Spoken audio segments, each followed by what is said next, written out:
What is good, Neo family? It's Rey-Jay back with another video, and in this one, I'm going to be talking about the one and only Neo stock and talk about what you should be looking out for the future of this company.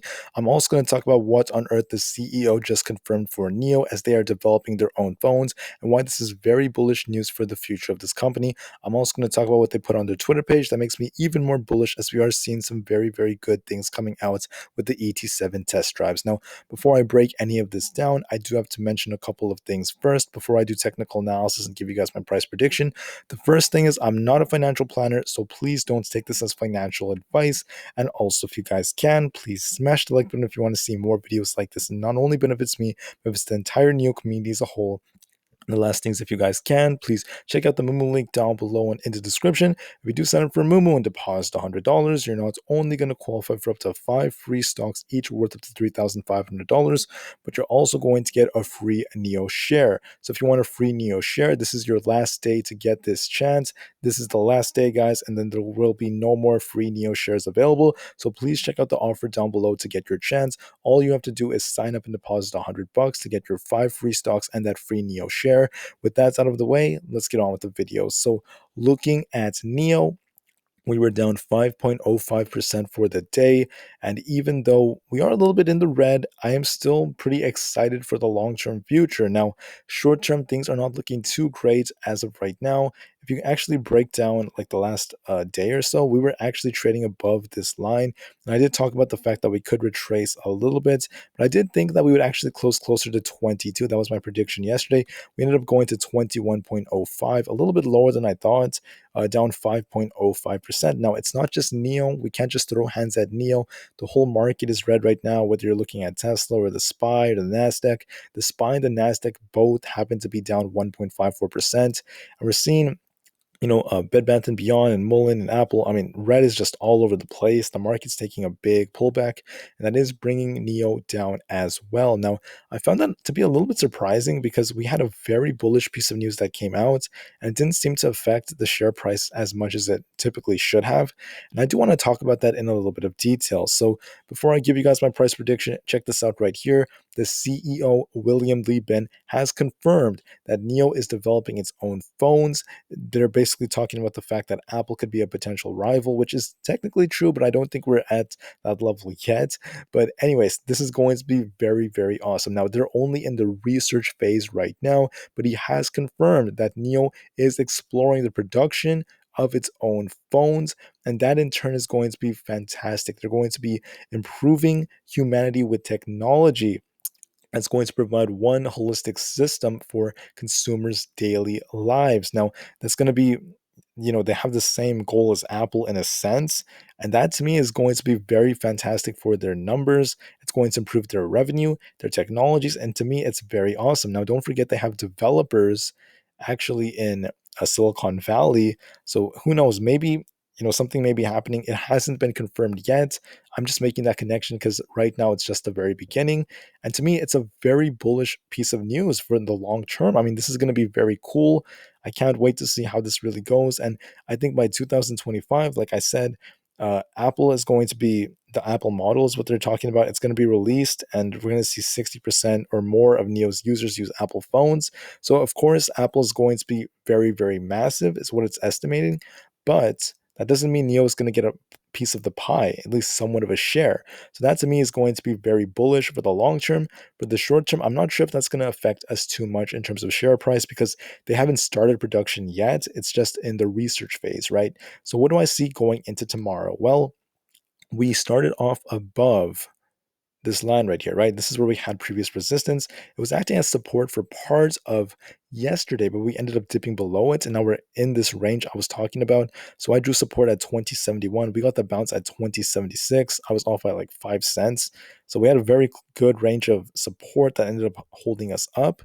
But I just feel like the entire market is not ready to just start rebounding just yet.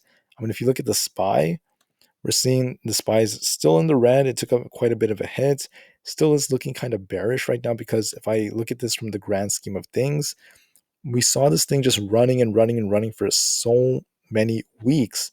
I mean, we started off on the 15th. It's been over 2 weeks. We got that big run to about 462. Now, I'm not saying the SPY is just going to crash and it's the end of the world. No, what I'm saying is I do see some more bearish price action for the SPY before it finds its support and gets that bounce. But I just don't think we're there just yet. And we're probably going to continue seeing red going into tomorrow. So for NEO, what I think is going to be very important is the gap right here. I'm not trying to promise that it's going to happen overnight, but I do think we're headed in that direction. We are going to start filling this gap at around the 20, I would say 1980s. Around there is where we should start to see a bounce, 1980 to $1950 range. So for where I see this thing going, and let me make the chart very simple. Okay, let's move kind of like this. What I see happening is I'm going to use the 2 hour candles because those are actually a little bit better. What I see happening is we're trading in this range right here. See the blue line and the yellow, I'm sorry, the blue and white line, excuse me there. We're trading in this range, but I do see us getting rejected and we're going to drop to where the red line is.